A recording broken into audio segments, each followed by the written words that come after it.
ചേച്ചി, കല്യാണത്തിന് മുമ്പ് ബ്രൈഡ്സ് ചെയ്യുന്ന കോമൺ മിസ്റ്റേക്സ് എന്തൊക്കെയാണ്? പല ബ്രൈഡ്സും കല്യാണത്തിന് നമ്മൾ മേക്കപ്പിന് വരാൻ നേരത്ത് ചെയ്യുന്ന അല്ലെങ്കിൽ ഞാൻ കാണുന്ന ഏറ്റവും വലിയ മിസ്റ്റേക്ക് എന്ന് പറയുന്നത്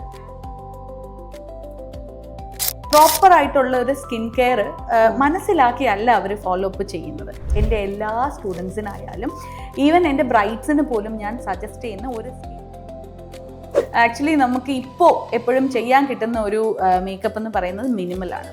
hi, welcome to podcast. I am Lakshmi. ഇന്ന് നമ്മുടെ കൂടെ ഉള്ളത് ഒരു സെലിബ്രിറ്റി മേക്കപ്പ് ആർട്ടിസ്റ്റ് ആണ്, Mohana Vijayan. Social media use ചെയ്യുന്നവർക്കും അല്ലെങ്കിൽ മേക്കപ്പ് ഫോളോ ചെയ്യുന്നവർക്കും ഒക്കെ അറിയാവുന്ന ഒരാളാണ് മോഹന വിജയൻ. ഇന്ന് നമുക്ക് പുള്ളിക്കാരിയെടുത്ത് ഒരുപാട് ഇൻഫർമേഷൻസ് ചോദിച്ചറിയാം. So let's welcome Mohana Vijayan. Hi. Hi. ചേച്ചി ഒരു കോസ്മെറ്റോളജിസ്റ്റും കൂടിയല്ലേ? അപ്പോൾ ഈ ഒട്ടുമിക്ക ആൾക്കാരിലും കണ്ടുവരുന്ന ഒരു സ്കിൻ കെയർ മിസ്റ്റേക്ക് എന്തായിരിക്കും? പലരും സോഷ്യൽ മീഡിയയിലാണല്ലോ, അപ്പോൾ യൂട്യൂബും ഇൻസ്റ്റയും ഒക്കെ കണ്ടിട്ട് പ്രോപ്പർ ആയിട്ടുള്ള ഒരു സ്കിൻ കെയർ മനസ്സിലാക്കിയല്ല അവർ ഫോളോ അപ്പ് ചെയ്യുന്നത്. ഇപ്പോൾ ഫോർ എക്സാമ്പിൾ പറയുകയാണെങ്കിൽ ആക്റ്റീവ് ഇൻഗ്രീഡിയൻസ് യൂസ് ചെയ്യാന്നൊക്കെ പറഞ്ഞിട്ട് ഒരുപാട് റീൽസ് നിങ്ങൾ കണ്ടിട്ടുണ്ടായിരിക്കും. റെറ്റിനോൾ, വിറ്റാമിൻ സി, ഹൈൽറാനിക് ആസിഡ്, അത് ഇതെന്നൊക്കെ പറഞ്ഞിട്ട്. അപ്പോൾ ഈ ഇൻഗ്രീഡിയൻറ്റ് എൻ്റെ സ്കിന്നിന് ചേരുന്നതാണോ അല്ലെങ്കിൽ ഏതൊക്കെ ഇൻഗ്രീഡിയൻസ് ആണ് എനിക്ക് യൂസ് ചെയ്യേണ്ടത് എന്ന് മനസ്സിലാക്കാതെ ആ ഇൻഗ്രീഡിയൻസിൻ്റെ പ്രോപ്പർ യൂസേജോ അത് കാരണം കിട്ടുന്ന പ്രോപ്പർ റിസൾട്ടോ മനസ്സിലാക്കാതെ എല്ലാം കൂടെ വലിച്ചു വാരിയിട്ട് യൂസ് ചെയ്യും. അല്ലെങ്കിൽ അത് പ്രോപ്പറായിട്ട് കൺസിസ്റ്റൻ്റ് ആയിട്ടും യൂസ് ചെയ്യില്ല. ഇതൊക്കെയാണ് പലരും ചെയ്തു വരുന്ന അല്ലെങ്കിൽ പലരും ചെയ്യുന്നതായിട്ട് കാണുന്ന ഒരു സ്കിൻ കെയർ മിസ്റ്റേക്സ് എന്ന് പറയുന്നത്. ഓക്കെ, അങ്ങനെ ഒരു മിസ്റ്റേക്ക് ചെയ്യുന്ന ആൾക്കാരിൽ ചേച്ചിക്ക് കൊടുക്കാൻ പറ്റുന്ന ഒരു അഡ്വൈസ് എന്തായിരിക്കും?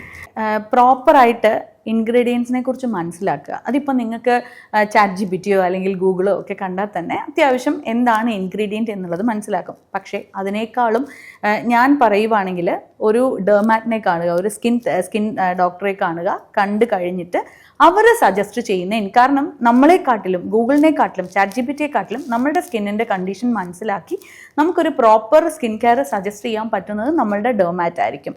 സോ ഒരു ഡെർമാറ്റിനെ കണ്ടതിന് ശേഷം നിങ്ങളുടെ സ്കിൻ കൺസേൺസ് എല്ലാം പറഞ്ഞ് അത് പ്രോപ്പറായിട്ട് മനസ്സിലാക്കിയതിന് ശേഷം മാത്രം അവർ സജസ്റ്റ് ചെയ്യുന്ന ആക്റ്റീവ് ഇൻഗ്രീഡിയൻസോ ഒരു സ്കിൻ കെയർ റുട്ടീനോ ഫോളോ അപ്പ് ചെയ്ത് പോവുക എന്നുള്ളതാണ് എനിക്ക് കൊടുക്കാനുള്ള ഒരു അഡ്വൈസ്. ചേച്ചി, ഒരു മേക്കപ്പ് കിറ്റിൽ ഒരു അബ്സല്യൂട്ട് മസ്റ്റ് ഹാവ് പ്രോഡക്റ്റ് എന്ന് പറയുമ്പോൾ ചേച്ചി എന്തായിരിക്കും സജസ്റ്റ് ചെയ്യുക? ഇപ്പം മേക്കപ്പ് നമുക്ക് നല്ലൊരു ഔട്ട് വരണം എന്നുണ്ടെങ്കിൽ സ്കിൻ പ്രെപ്പ് ഭയങ്കര ഇമ്പോർട്ടൻ്റ് ആണ്. അതുകൊണ്ട് തന്നെ എൻ്റെ ഫേവറേറ്റ്, എൻ്റെ എല്ലാ സ്റ്റുഡൻസിനായാലും ഈവൻ എൻ്റെ ബ്രൈഡ്സിന് പോലും ഞാൻ സജസ്റ്റ് ചെയ്യുന്ന ഒരു സ്കിൻ കെയർ കം മേക്കപ്പിനും യൂസ് ചെയ്യുന്ന ഒരു പ്രോഡക്റ്റാണ് എംബ്രിയോളിസ് എന്ന് പറയുന്ന ഒരു മോയ്സ്ചറൈസർ. അതൊരു ആക്ച്വലി ഒരു മൾട്ടി യൂസ് ആണ്. ലക്ഷ്മിക്ക് അറിയായിരിക്കും, ഞാൻ ലക്ഷ്മിയോടും പറഞ്ഞു തന്നിട്ടുണ്ട്. നമുക്ക് ഒരു സ്കിന്ന് മോയ്സ്ചറൈസർ ആയിട്ട് യൂസ് ചെയ്യാം, പ്രൈമർ ആയിട്ട് യൂസ് ചെയ്യാം, ക്ലെൻസർ ആയിട്ട് യൂസ് ചെയ്യാം. ഇങ്ങനെ മൾട്ടി യൂസ് ആയിട്ടുള്ള ഒരു പ്രോഡക്റ്റ് ആണ് എംബ്രിയോളിസ്. സോ ബിഗിനർ ആയിക്കോട്ടെ, advance pro level makeup artist ആയിക്കോട്ടെ, എല്ലാവരുടെയും കിറ്റിൽ ഈ ഒരു എംബ്രിയോളിസ് എന്നുള്ളത് മസ്റ്റ് ഹാവ് പ്രോഡക്റ്റ് ആണെന്ന് ഞാൻ പറയും.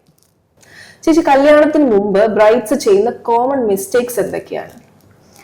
പല ബ്രൈഡ്സും കല്യാണത്തിന് നമ്മൾ മേക്കപ്പിന് വരാൻ നേരത്ത് ചെയ്യുന്ന അല്ലെങ്കിൽ ഞാൻ കാണുന്ന ഏറ്റവും വലിയ മിസ്റ്റേക്ക് എന്ന് പറയുന്നത് ഹെയർ ട്രീറ്റ്മെൻറ്റ്സ് ചെയ്തിട്ട് വരിക എന്നുള്ളതാണ്. കല്യാണത്തിന് തൊട്ട് മുന്നേ ആയിട്ട് ഒരു ഹെയർ ട്രീറ്റ്മെൻറ്റ്സും ചെയ്യാതിരിക്കുക. ഹെയർ ബോട്ടോക്സ്, സ്മൂത്തനിങ്, നാനോപ്ലാസ്റ്റി ഇങ്ങനെയുള്ള ഒരു ട്രീറ്റ്മെൻറ്റ്സും ഇതെല്ലാം ഒരു മാസം മുന്നേ തീർക്കുക.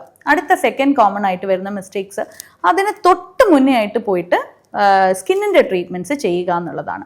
അതും ചെയ്യാതിരിക്കുക. അറ്റ്ലീസ്റ്റ് ഇപ്പോൾ നിങ്ങൾ ക്ലിനിക്കൽ ലെവൽ ട്രീറ്റ്മെൻറ്റ്സ് ആണ്, ഇപ്പോൾ കെമിക്കൽ പീലോ അല്ലെങ്കിൽ അങ്ങനെ ഡീപ്പ് ക്ലെൻസിങ് ആയിട്ടുള്ള ട്രീറ്റ്മെൻറ്റ്സ് എന്തെങ്കിലും ചെയ്യുകയാണെങ്കിൽ മിനിമം ഒരു 5 days to 1 week മുന്നേ ഈ ട്രീറ്റ്മെൻറ്റ്സ് തീർക്കുക. അതായത് നിങ്ങളുടെ മേക്കപ്പ് ഡേ എന്നാണോ വരുന്നത് അതിനൊരു 5 days to 1 week മുന്നേ ഇതൊക്കെ തീർക്കുക. അല്ല നോർമൽ ഫേഷ്യൽസ് ഒക്കെ ആണെങ്കിൽ 3 ദിവസത്തിന് മുന്നേ ഇതെല്ലാം കംപ്ലീറ്റ് ചെയ്ത് വെക്കുക. സോ ഇത് രണ്ടുമാണ് എനിക്ക് മെയിനായിട്ട് പറയാനുള്ള മിസ്റ്റേക്സ്. അപ്പൊ ചേച്ചി പറയുന്നത് കല്യാണത്തിന് മുമ്പ് സ്കിന്നിൽ ഒന്നും ചെയ്യാൻ പാടില്ല? ഇല്ല, കല്യാണത്തിന് മുന്നേ ഉറപ്പായിട്ടും പ്രോപ്പർ ആയിട്ടുള്ള skin care routines follow up ചെയ്യണം. നിങ്ങളിപ്പോൾ സലൂണിലാണ് പോകുന്നതെന്നുണ്ടെങ്കിൽ സലൂണിൽ എവറി മന്ത് നിങ്ങൾ ഒരു 6 മാസം ഈവൻ 1 year മുന്നേ തൊട്ട് പ്രോപ്പറായിട്ട് സ്കിൻ കെയർ ഫോളോ അപ്പ് ചെയ്യുന്ന കുട്ടികളുണ്ട്. സോ നിങ്ങൾ എങ്ങനെയാണ് പ്ലാൻ ചെയ്യുന്നത്, നിങ്ങളുടെ വെഡിങ് എന്നാണ് നിങ്ങൾ ഡേറ്റ് ഫിക്സ് ചെയ്യുന്നത്, എത്രയും പെട്ടെന്ന് സ്കിൻ കെയറും ഹെയർ കെയറും സ്റ്റാർട്ട് ചെയ്യാനായിട്ട് ഞാൻ സജസ്റ്റ് ചെയ്യും. എല്ലാ മാസവും ഒരു ഫേഷ്യൽസോ അങ്ങനെയൊക്കെ എടുത്തു പോവുക. ഇല്ല നിങ്ങൾക്ക് സ്കിന്നിൽ പിഗ്മെന്റേഷനോ ആക്നെ അങ്ങനെയുള്ള ഇഷ്യൂസ് ഉള്ള ഒരാളാണെന്നുണ്ടെങ്കിൽ പ്രോപ്പറായിട്ട് ഡെർമാറ്റിനെ കണ്ട് അതിൻ്റെ ട്രീറ്റ്മെൻറ്റ്സ് എടുക്കുക. ഡോക്ടർ തന്നെ സജസ്റ്റ് ചെയ്യും നിങ്ങളുടെ വെഡിങ്ങും കാര്യങ്ങളും ഡേറ്റ് എന്നാന്നുള്ളതൊക്കെ മനസ്സിലാക്കിയിട്ട് ഇന്ന ഡേക്ക് മുന്നേ നമ്മൾ തീർക്കണം എന്നുള്ളത് ഡോക്ടർ തന്നെ സജസ്റ്റ് ചെയ്യും. സോ അത് ഫോളോ അപ്പ് ചെയ്ത് പോവുക. ഉറപ്പായിട്ടും സ്കിൻ കെയർ റുട്ടീൻ പ്രോപ്പറായിട്ട് ഫോളോ അപ്പ് ചെയ്ത് വേണം. സ്കിൻ കെയർ റിച്വൽസും ചെയ്യണം. അതായത് ഈ പറയുന്ന ഫേഷ്യൽസും കാര്യങ്ങളും സർട്ടൻ ഇൻ്റർവെൽസിൽ ചെയ്ത് പോകണം. നല്ലൊരു രീതിക്ക് നമുക്ക് മേക്കപ്പ് ഒരു ഫ്ലോലെസ് ലുക്ക് ക്രിയേറ്റ് ചെയ്യാനും ലോങ് ലാസ്റ്റ് ചെയ്യാനും ഇത് ഹെൽപ്പ് ചെയ്യും.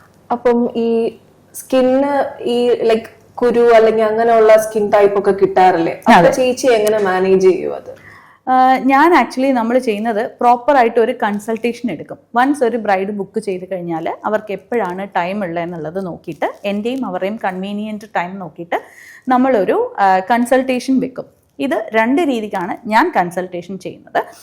അവർ ബുക്ക് ചെയ്യുന്ന സമയത്ത് ഒരു കൺസൾട്ടേഷനും നമ്മളുടെ വെഡിങ് ഡേക്ക് മുന്നേ ഒരു സെറ്റ് ഓഫ് കൺസൾട്ടേഷനും കാണും. ഇതിൽ ഫസ്റ്റുള്ള കൺസൾട്ടേഷനിൽ എന്തൊക്കെയാണ് സ്കിൻ, അവരുടെ അവസ്ഥ എന്താണ്, ഏതർ ഞാൻ അവർക്ക് ഒരു ഹോം കെയർ റെമഡീസ് പറഞ്ഞു തരും, ഇല്ലെങ്കിൽ ഡോക്ടേഴ്സിനെ പോയി കാണാൻ സജസ്റ്റ് ചെയ്യും സ്കിന്നിൻ്റെ കണ്ടീഷൻ മനസ്സിലാക്കിയിട്ട്. അതേപോലെ ലാസ്റ്റ് വരുന്ന കൺസൾട്ടേഷൻ എന്നുള്ളത് അവരുടെ വെഡിങ് ഡേക്ക് നമുക്ക് എങ്ങനെ പ്രെപ്പ് ചെയ്യാം എന്നൊക്കെയുള്ള കാര്യങ്ങൾ വെച്ചിട്ടുള്ള ഒരു കൺസൾട്ടേഷൻ സെഷൻ ആയിരിക്കും. സോ എനിക്ക് പ്രോപ്പർലി ഈ ഒരു കൺസൾട്ടേഷൻ ഞാൻ കൊടുക്കുന്നതിലൂടെ ഒരു പരിധി വരെ സ്കിന്നിൽ എന്തെങ്കിലുമൊക്കെ പ്രോബ്ലംസ് ഉള്ള കുട്ടികളുടെ പ്രോബ്ലംസ് ഒരു 80% നമുക്ക് അതൊന്ന് ശരിയാക്കി എടുക്കാൻ പറ്റും കല്യാണത്തിന് മുന്നേ തന്നെ. ബാക്കിയുള്ള 20% പ്രോപ്പറായിട്ടുള്ള സ്കിൻ പ്രെപ്പും മേക്കപ്പ് ടെക്നിക്സിലൂടെയും ശരിയാക്കി എടുക്കാറുണ്ട്. ചേച്ചി ഇപ്പം ഒരു ക്ലയന്റ് ചേച്ചിയുടെ അടുത്ത് വരുവാണ്, ലൈക്ക് ഇപ്പൊ എന്തെങ്കിലും റെഫറൻസും കൊണ്ടൊക്കെ ആയിരിക്കും വരുന്നത്. അപ്പൊ ചേച്ചി അവരെ എഡ്യൂക്കേറ്റ് ചെയ്യാറുണ്ടോ? മേ ബി അവർക്ക് ചേരാത്ത മേക്കപ്പ് ആയിരിക്കും, അല്ലെങ്കിൽ അവരുടെ സ്കിന്നിന് പറ്റിയതായിരിക്കില്ല, ഹെയറിന് പറ്റിയതായിരിക്കില്ല. അപ്പൊ ചേച്ചി അത് അവരെ പറഞ്ഞ് മനസ്സിലാക്കി കൊടുത്ത്, അല്ലെങ്കിൽ അവർക്ക് പറ്റുന്നതാണോ അല്ല അവർ പറയുന്ന റിക്വയർമെന്റ്സ് അതേപോലെ ചെയ്യുന്നതാണോ ചേച്ചി ചെയ്യുന്നത്? ഞാൻ മോസ്റ്റ്ലി എൻ്റെ ഒരു 50% എന്ന് പറയുന്നത് ക്ലയൻറ്റിൻ്റെ അടുത്ത് പറഞ്ഞു കൊടുക്കും. അപ്പം ഞാൻ മേക്കപ്പ് ഇതായിരിക്കും നിങ്ങൾക്ക് നല്ലത്, ഇപ്പോൾ ഡ്രൈ സ്കിന്നാണ് നിങ്ങൾക്ക് കുറച്ചും കൂടെ ഡ്യൂയി ലുക്ക് പോകുന്നതായിരിക്കും നല്ലത്. അല്ലെങ്കിൽ അവരുടെ സ്കിന്ന് മനസ്സിലാക്കിയിട്ട് അവരുടെ ഒക്കേഷൻ മനസ്സിലാക്കും. എങ്ങനെയാണ്, ഔട്ട്ഡോർ ആണോ ഇൻഡോർ ആണോ വെഡ്ഡിങ്, എത്ര മണിക്കൂർ നീണ്ടു നിൽക്കുന്ന ഫംഗ്ഷനാണ്, ഇതെല്ലാം മനസ്സിലാക്കിയിട്ട് ഏത് ടൈപ്പാണ് അവർക്ക് നല്ലതെന്നുള്ളത് നമ്മൾ സജസ്റ്റ് ചെയ്യും. ഇനി ഇതൊന്നുമല്ല എനിക്കിത് മതി എന്ന് പറയുന്നവർക്ക് അൾട്ടിമേറ്റ്ലി അത് ക്ലയൻറ്റിൻ്റെ ഡിസിഷനാണ്. നമുക്ക് പറഞ്ഞു കൊടുക്കാൻ പറ്റും. പിന്നെ മേക്കപ്പ് ചെയ്യാൻ നേരത്ത് കുറച്ച് ടെക്നിക്സും കാര്യങ്ങളും ഒക്കെ മാറ്റുക, കുറച്ച് പ്രോഡക്റ്റ്സ് ഒന്ന് അഡ്ജസ്റ്റ് ചെയ്യുക എന്നുള്ളതിലൂടെയേ നമുക്ക് അവർ ഉദ്ദേശിക്കുന്ന, ഇപ്പോൾ ക്ലയൻറ്റിനും ഓക്കെ ആയിരിക്കണം, നമ്മൾ കൊടുക്കുന്ന ബഡ്ജറ്റിനും നമുക്ക് ഓക്കെ ആയിരിക്കണം. സോ അതിന് ചേരുന്ന പോലെ നമ്മൾ മേക്കപ്പ് പ്രൊവൈഡ് ചെയ്യും. ഹെയർ സ്റ്റൈലിൻ്റെ കാര്യം പറയുവാണെങ്കിൽ ഈ പറയുന്ന പോലെ തന്നെയാണ്, ഞാൻ സജസ്റ്റ് ചെയ്യും. അൾട്ടിമേറ്റ്ലി ക്ലയൻറ്റ് ഏതാണോ പറയുന്നത്, ഇപ്പോൾ അവർക്ക് ചേരുന്ന രീതിക്ക് ആ ഹെയർ സ്റ്റൈൽ എങ്ങനെ ചെയ്ത് കൊടുക്കാൻ പറ്റും എന്നുള്ളത് ഞാൻ കൂടുതൽ ശ്രദ്ധിക്കാറുണ്ട്. ചേച്ചി ഒത്തിരി ബ്രൈഡൽസ് ചെയ്യുന്നല്ലേ, അപ്പൊ ചേച്ചിക്ക് മറക്കാൻ പറ്റാത്തൊരു ഇൻസിഡന്റ് ഉണ്ടെങ്കിൽ അതൊന്ന് ഷെയർ ചെയ്യാമോ? അങ്ങനെയൊക്കെ ചോദിക്കുകയാണെങ്കിൽ ഒരുപാട് ഓർമ്മകളുണ്ട്. ഒരുപാട് ബ്രൈഡ്സ് നമ്മൾക്ക് ക്ലോസ് ടു ആയിട്ടുള്ള കുട്ടികളാണ്. അതിലെനിക്ക് മറക്കാൻ പറ്റാത്ത ഒരു ഇൻസിഡൻറ്റ് ഞാൻ പറഞ്ഞു തരാം. നിങ്ങൾക്കൊക്കെ അറിയാവോന്ന് എനിക്കറിയില്ല. അരുന്ധതി നായർ എന്ന് പറഞ്ഞിട്ട് നമുക്കൊരു ആർട്ടിസ്റ്റ് ഉണ്ടായിരുന്നു. പുള്ളിക്കാരി ഇപ്പം ഒരു ചെറിയ ആക്സിഡൻ്റ് ഒക്കെ ആയിട്ട് പുള്ളിക്കാരിക്ക് ഇപ്പം ഫീൽഡിലില്ല പുള്ളിക്കാരി. പക്ഷേ എനിക്ക് ഭയങ്കര അടുപ്പമായിരുന്നു അമ്മുവായിട്ട്. അമ്മു എന്നാണ് ഞാൻ വിളിക്കുന്നത്. അപ്പോൾ ഞാൻ ഈ ഇടയ്ക്ക് ഒരു ബ്രൈഡിനെ ചെയ്യാൻ പോയപ്പോഴത്തേക്കിനും എനിക്ക് അമ്മു എങ്ങനെയാണോ അമ്മുവിൻ്റെ ഒരു മിനിയേച്ചർ വേർഷനായിട്ട് ഫീൽ ചെയ്തു. ഞാൻ ഭയങ്കരമായിട്ട് സന്തോഷമാണോ വിഷമാണോ എനിക്കറിയാൻ പറ്റുകയില്ല, വല്ലാത്തൊരു ഫീലായിരുന്നു.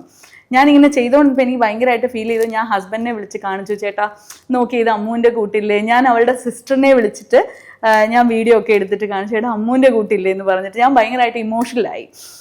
ആ ഒരു ഇൻസിഡൻറ്റ് എനിക്ക് തോന്നുന്നു ഞാൻ ഒട്ടും മറക്കുകയില്ല എന്ന് വെച്ചാൽ എല്ലാ ബ്രൈഡ്സും നമുക്ക് ഭയങ്കര ഇമ്പോർട്ടൻ്റ് ആണ്, അവർ ഓരോരോ ഓർമ്മകളും ഭയങ്കര പ്രഷ്യസ് ആണ്. പക്ഷേ ഈ ഒരു കാര്യം ഞാൻ ഒട്ടുമേ മറക്കാൻ സാധ്യതയില്ലാത്ത ഒരു ഇൻസിഡന്റ് ആണെന്ന് ഞാൻ പറയും. ഞാനുണ്ടായിരുന്നതിൽ ഓർമ്മയുണ്ടോ? അയ്യോ ശരിയാ, നീ ഉണ്ടായിരുന്നല്ലേ? ശരിയാ, ഡൽഹി കൊച്ച്. ഓർമ്മയുണ്ടോ? ഞാൻ ഭയങ്കരമായിട്ട് ഇമോഷണലായി. കാരണം അമ്മൂനൊക്കെ ഒരു കല്യാണം വന്നാൽ അവൾ എന്റെ കയ്യിലേ തരത്തുള്ളൂ. ലൈക്ക് അങ്ങനെ ഒരു അടുപ്പമുണ്ട്. ചേച്ചി ഒരു ബ്രൈഡൽ മേക്കപ്പ് ചെയ്യുന്നതിന് മുമ്പ് ആസ് എൻ ആർട്ടിസ്റ്റ് എന്തൊക്കെ ശ്രദ്ധിക്കണം? പ്രോപ്പറായിട്ട് ക്ലയൻറ്റിന്റെ റിക്വയർമെന്റ് മനസ്സിലാക്കുക. അവരുടെ അടുത്ത് ഒരു സെഷന് ഇരുന്നിട്ട് അവരുടെ ഫേസ് ലൈക്ക് മേക്കപ്പ് എങ്ങനെ വേണം എന്നുള്ള റിക്വയർമെൻറ്റ്സ്, ഹെയർ സ്റ്റൈൽ എങ്ങനെ വേണം, അവരുടെ സ്റ്റൈലിംഗ് എങ്ങനെയാണ് റിക്വയർമെൻറ്റ്സ്, ഇതെല്ലാം ചോദിച്ച് മനസ്സിലാക്കുക. ഇതിലൂടെ നമുക്ക് കൺഫ്യൂഷൻസ് ഒഴിവാക്കാൻ പറ്റും. ബ്രൈഡിനായാലും ഒരു ക്ലാരിറ്റി കാണും, മേക്കപ്പ് ആർട്ടിസ്റ്റിനായാലും ഒരു പ്രോപ്പർ ഒരു ക്ലാരിറ്റി രണ്ട് കൂട്ടർക്കും കാണും. സോ എനിക്ക് തോന്നുന്നത് ഏറ്റവും ഇമ്പോർട്ടൻ്റ് ആയിട്ടുള്ള ഒരു കാര്യമാണ് ആ ഒരു കൺസൾട്ടേഷൻ സെഷൻ എന്ന് പറയുന്നത്. അത് എല്ലാ മേക്കപ്പ് ആർട്ടിസ്റ്റും ചെയ്യണം എന്നുള്ളതാണ് എൻ്റെ ഒരു അഡ്വൈസ്. ചേച്ചി, ഇപ്പൊ ഒത്തിരി ഇൻസ്റ്റഗ്രാം ട്രെൻഡ്സ് ഇപ്പൊ നമുക്ക് അവൈലബിൾ ആണ്. ചേച്ചിക്ക് ഫോളോ ചെയ്യേണ്ട അല്ലെങ്കിൽ ചേച്ചി ഫോളോ ചെയ്യാത്തൊരു ട്രെൻഡ് ചെയ്തത്? 2 കാര്യം പറയാം. ഒന്നെന്ന് പറയുന്നത്, ഒരു ഡസ്കി സ്കിൻ ടോണിലുള്ള കുട്ടികളെ ഭയങ്കരമായിട്ട് വെളുപ്പിച്ച് അവരുടെ ഫീച്ചേഴ്സ് എല്ലാം മാറ്റി മറിച്ച് അവരെ വേറെ ഒരു രൂപത്തിൽ കൊണ്ട് നിർത്തുക എന്നുള്ളത്. സോ അത് എനിക്ക് ഒട്ടും താല്പര്യമില്ലാത്ത ഒരു കാര്യമാണ്. ഈവൻ എൻ്റെ ബ്രൈറ്റ്സ് എൻ്റെ അടുത്ത് ചേച്ചി ഒരു ഇച്ചിരി ടോൺ ബ്രൈറ്റപ്പ് ചെയ്ത് ചെയ്യാവോ എന്ന് പറഞ്ഞാൽ പോലും ഞാൻ അഡ്വൈസ് ചെയ്യും. കാരണം by the end of the day ആ ഒരു മേക്കപ്പ് എല്ലാം കഴിഞ്ഞ് ഒരു 3-4 മണിക്കൂർ കഴിയുമ്പോഴത്തേക്കിന് ഇവർ മൊത്തത്തിൽ ഗ്രേ ആയിട്ട് നിൽക്കും. സോ അത് പറഞ്ഞ് ഞാൻ കഴിവതും മനസ്സിലാക്കാൻ നോക്കും. ആൻഡ് ഈ ഒരു ട്രെൻഡ് ഞാൻ ഫോളോ ചെയ്യാൻ ഒരുപാട് മടിക്കുന്ന ഒരു കാര്യമാണ്. രണ്ടാമത്തേന്ന് പറയുന്നത് ഇപ്പോഴത്തെ ഗ്ലാസ് സ്കിൻ മേക്കപ്പ്. ഞാനും ചെയ്യാറുണ്ട് ഗ്ലാസ് സ്കിൻ മേക്കപ്പ്. പക്ഷേ ഞാൻ കഴിവതും മിനിമലായിട്ട് അത് കീപ്പ് ചെയ്യാനേ ശ്രദ്ധിക്കത്തുള്ളൂ. ചില വീഡിയോസിലൊക്കെ ഞാൻ കണ്ടിട്ടുണ്ട് ഒരുപാട് അങ്ങ് ഓയിലി ലൈക്ക് എണ്ണ ഒഴിച്ച ഒരു ഫീലിൽ ബ്രൈറ്റ്സ് നിൽക്കുന്നത്. അതെനിക്ക് ഇച്ചിരി എന്ന് വെച്ച് കഴിഞ്ഞാൽ നേരിട്ട് കാണുമ്പോഴായാലും അത് പലരും ഇപ്പം എൻ്റെ ഫ്രണ്ട്സ് പോലും എൻ്റെ അടുത്ത് പറഞ്ഞിട്ടുള്ള ഒരു കാര്യമാണ്, അത് ഭയങ്കര ഓയിലി ആയിട്ട് നിൽക്കുന്ന പോലെ ഇല്ലേ എന്നൊക്കെ പറഞ്ഞിട്ട്. സോ അത്രയും ഒരു ഗ്ലാസ് സ്കിന്നിലോട്ട് പോകാനായിട്ട് അല്ലെങ്കിൽ അത്രയും ഒരു ഇത് ഫോളോ അപ്പ് ചെയ്യാൻ ഞാൻ മടിക്കുന്ന ഒരു കാര്യമാണ്. അൺടിൽ ഓർ അൺലെസ് ഞാൻ ബ്രൈറ്റ്സിനോട് പറയും, എടാ ഇത് ഭയങ്കര ഓവറായിരിക്കും, മിനിമലായിട്ട് കീപ്പ് ചെയ്യാമെന്ന് പറയും. ഇല്ല ചേച്ചി എനിക്ക് നല്ല ഗ്ലോസ് വേണം എന്ന് പറയുന്നവർക്ക് മാത്രമേ ഞാനത് ചെയ്ത് കൊടുക്കാറുള്ളൂ. സോ ഈ 2 ട്രെൻഡ്സാണ് ഞാൻ ഫോളോ ചെയ്യാൻ മടിക്കുന്ന ട്രെൻഡ്സ്. ഓക്കെ ചേച്ചി, ഇപ്പോഴും ഈ ഫെയർ സ്കിന്ന് ഒരു ബ്രൈഡൽ മാർക്കറ്റിൽ ഒരു ഡോമിനേറ്റിംഗ് പ്രിഫറൻസ് ആയിട്ട് നിൽക്കുന്നു എന്ന് ചേച്ചിക്ക് തോന്നിയിട്ടുണ്ടോ? ഇല്ല. കഴിഞ്ഞ ഒരു 1.5-2 വർഷമായിട്ട് കുട്ടികൾ കുറേയൊക്കെ മനസ്സിലാക്കി തുടങ്ങി ആ ഒരു ഗ്ലോ ഫ്രം വിത്തിൻ എന്നുള്ളത്, അതായത് ഓൺ സ്കിൻ ടോണിൽ തന്നെ ഗ്ലോ ആയിട്ട് നിൽക്കുക എന്നുള്ളതാണ് നല്ലതെന്നുള്ളത് പലരും മനസ്സിലാക്കി തുടങ്ങിയിട്ടുണ്ട്. ഇപ്പോൾ പല ബ്രൈറ്റ്സും എൻ്റെ അടുത്ത് വന്നിട്ട് എൻ്റെ സ്കിൻ ടോൺ തന്നെ മതി ചേച്ചി, എനിക്കത് വളരെ കുറച്ച് ബ്രൈറ്റ്സേ പറയാറുള്ളൂ, കുറച്ചും കൂടെ ബ്രൈറ്റപ്പ് ചെയ്ത് ചെയ്യണം എന്ന് പറഞ്ഞിട്ട്. എൻ്റെ സ്കിൻ ടോണിൽ ഞാൻ നല്ല അടിപൊളിയായിട്ട് നിൽക്കണം, ഗ്ലോയി ആയിട്ട് നിൽക്കണം, ഹൈലൈറ്റ് ചെയ്ത് നിൽക്കണം, അങ്ങനെ പറയാറുള്ളൂ. സോ കുറേയൊക്കെ ആ ട്രെൻഡ് മാറി തുടങ്ങിയിട്ടുണ്ട്. ചേച്ചി, ഇപ്പം ഒരുപാട് മേക്കപ്പ് ആർട്ടിസ്റ്റ് ഒരുപാട് വർക്ക്ഷോപ്സ് പല സ്ഥലങ്ങളിലായിട്ട് നടത്തുന്നുണ്ട്. അത് ഓവർ പ്രൈസ്ഡ് ആണെന്ന് ചേച്ചിക്ക് തോന്നിയിട്ടുണ്ടോ? ഇല്ല. കാരണം എന്താണെന്ന് വെച്ച് കഴിഞ്ഞാൽ ഓരോ മേക്കപ്പ് ആർട്ടിസ്റ്റും അവർ കഷ്ടപ്പെട്ട് പഠിച്ച് അല്ലെങ്കിൽ അവർ പല സ്ഥലത്തുനിന്ന് അവർ പഠിച്ചെടുത്ത നോളജാണ് അവർ ആ ഒരു വർക്ക്ഷോപ്പിലൂടെ ഷെയർ ചെയ്യുന്നത്. അവരുടെ ടെക്നിക്സാണ് ഷെയർ ചെയ്യുന്നത്. അവർ യൂസ് ചെയ്യുന്ന പ്രോഡക്റ്റ് നോളജസ് ഷെയർ ചെയ്യാറുണ്ട്. അങ്ങനെ പല കാര്യങ്ങളും അവർ കഷ്ടപ്പെട്ട് പഠിച്ചെടുത്ത കാര്യങ്ങളാണ് ഷെയർ ചെയ്യുന്നത്. പിന്നെ ചിലരുടെ വർക്ക്ഷോപ്സ് റേറ്റ് കുറവായിരിക്കും, ചിലരുടെ കൂടുതലായിരിക്കും. അത് ഓരോരുത്തരും അവരുടെ ബ്രാൻഡിനെ എവിടെ ഫോക്കസ് ചെയ്യുന്നു, എവിടെയാണ് അവർ പ്ലേസ് ചെയ്യുന്നത് എന്നുള്ളതിനെ ബേസ് ചെയ്തിട്ടിരിക്കും അവർ ചാർജ് ചെയ്യുന്ന റേറ്റ്സ്. അതുകൊണ്ട് എനിക്ക് തോന്നുന്നില്ല വർക്ക്ഷോപ്സ് അങ്ങനെ ഓവർ പ്രൈസ്ഡ് ആണെന്ന് തോന്നുന്നില്ല. ഇറ്റ് ഡിപ്പെൻഡ്സ് ഓൺ ലൈക്ക് ഓരോരുത്തരുടെ എവിടെയാണ് അവർ അവരുടെ ബ്രാൻഡിനെ പ്ലേസ് ചെയ്തേക്കുന്നത് അത് വെച്ചിരിക്കും. ചേച്ചി വർക്ക്ഷോപ്സും ഈ മാസ്റ്റർ ക്ലാസ് ഒക്കെ കണ്ടക്ട് ചെയ്യാറുണ്ടോ? ഇതുവരെ ഞാൻ കണ്ടക്ട് ചെയ്തിട്ടില്ല. പക്ഷേ നമ്മളിപ്പോൾ അക്കാഡമി അനൗൺസ് ചെയ്ത സ്ഥിതിക്ക് ഇനിയുള്ള മാസങ്ങളിൽ വർക്ക്ഷോപ്സും മാസ്റ്റർ ക്ലാസ്സും ഒക്കെ നമ്മൾ അനൗൺസ് ചെയ്യുന്നതായിരിക്കും വഴിയെ. പക്ഷേ നമ്മളിപ്പോൾ റീസെൻ്റ്ലി നമ്മളുടെ ഒരു 30 days പ്രോ ആർട്ടിസ്ട്രി കോഴ്സിൻ്റെ അനൗൺസ് ചെയ്തിട്ടുണ്ട്. അതിൻ്റെ അഡ്മിഷൻസ് നടന്നുകൊണ്ടിരിക്കുകയാണ്. February 13 അത് സ്റ്റാർട്ട് ചെയ്യുന്നത്, ക്ലാസ്സസ് കമൻസ് ചെയ്യുന്നത്. ചേച്ചി, ഡിഫറെന്റ് പ്രൈസ് റേഞ്ചിലുള്ള പ്രോഡക്ട്സ് ഇപ്പം നമുക്ക് മാർക്കറ്റ്സിൽ അവൈലബിൾ ആണ്. അപ്പൊ ഇപ്പം ഒരു ഹൈ റേഞ്ച് അല്ലെങ്കിൽ ഒരു ഹൈ വാല്യൂ പ്രോഡക്ട്സ് യൂസ് ചെയ്താൽ മാത്രമേ നമുക്ക് നല്ലൊരു ഔട്ട്പുട്ട് കിട്ടൂ എന്ന് ചേച്ചിക്ക് തോന്നിയിട്ടുണ്ടോ? ഒരിക്കലുമില്ല. പലരുടെയും തെറ്റിദ്ധാരണയാണ് ഇന്റർനാഷണൽ ബ്രാൻഡ്സ് യൂസ് ചെയ്താലേ അല്ലെങ്കിൽ അത്രയും ഹൈ എൻഡ് ആയിട്ടുള്ളത് യൂസ് ചെയ്താലേ എനിക്ക് ഈ റിസൾട്ട് കിട്ടത്തുള്ളൂ എന്നൊക്കെ ഉള്ളത്. നമ്മളുടെ ക്ലയൻറ്റിൻ്റെ സ്കിൻ ടൈപ്പും കാര്യങ്ങളും ഒക്കെ മനസ്സിലാക്കി അതിന് പറ്റിയ പ്രോഡക്റ്റ് നമ്മൾ യൂസ് ചെയ്താൽ തന്നെ നമ്മൾ ഉദ്ദേശിക്കുന്ന ഒരു ഡിസയേർഡ് ഒരു ഔട്ട്കം നമുക്ക് ചെയ്യാൻ പറ്റും. നമ്മൾ യൂസ് ചെയ്യുന്ന ടെക്നിക്സ് ഒന്ന് മനസ്സിലാക്കിയൊക്കെ യൂസ് ചെയ്യുക എന്നുള്ളതേ അതിലുള്ളൂ. ഉറപ്പായിട്ടും ഒരു medium range to low range product ആണെങ്കിൽ പോലും നമ്മൾ ഉദ്ദേശിക്കുന്ന ഔട്ട് നമുക്ക് ചെയ്തെടുക്കാൻ പറ്റും. പ്രോപ്പർ ടെക്നിക്സ് ആണ് നമ്മൾ ഫോളോ അപ്പ് ചെയ്യുന്നതെന്നുണ്ടെങ്കിൽ.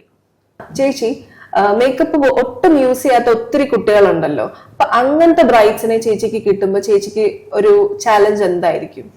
ആദ്യം അവരെ പറഞ്ഞ് മനസ്സിലാക്കുക എന്നുള്ളതാണ് ഏറ്റവും വലിയൊരു ചലഞ്ച്. ഇപ്പം നമ്മൾ ഒരു ഐബ്രോ ത്രെഡ് ചെയ്യാത്ത ഒരാളായിരിക്കും, അല്ലെങ്കിൽ ത്രെഡ് ചെയ്യുമ്പോൾ തന്നെ നമുക്ക് മൊത്തത്തിൽ കാട് വെട്ടി തെളിച്ചിട്ട ഒരു ഫീല് നമുക്ക് കിട്ടാറില്ലേ. അപ്പം ഞാൻ അവരുടെ അടുത്ത് ഇങ്ങനെയുള്ള എക്സാമ്പിൾസ് പറഞ്ഞിട്ട് ഞാൻ പറഞ്ഞു കൊടുക്കും, എടാ നമ്മൾ ഇന്ന കാര്യങ്ങൾ ചെയ്യുമ്പം ഇന്ന പോലെ ചെറിയ ചെറിയ വ്യത്യാസങ്ങൾ വരും, കഴിവതും നിങ്ങളുടെ ഫീച്ചേഴ്സ് മാറ്റാതെ ഉള്ള പോലെ തന്നെ ഞാൻ നിങ്ങൾക്ക് എങ്ങനെയാണ് ഔട്ട്കം വേണ്ടത് അത് ഞാൻ ചെയ്തു തരാം എന്നുള്ള രീതിക്ക് പറഞ്ഞ് മനസ്സിലാക്കുന്നതാണ് ഉള്ളതിൽ ഏറ്റവും വലിയൊരു ചലഞ്ചായിട്ട് ഞാൻ കാണുന്നത്.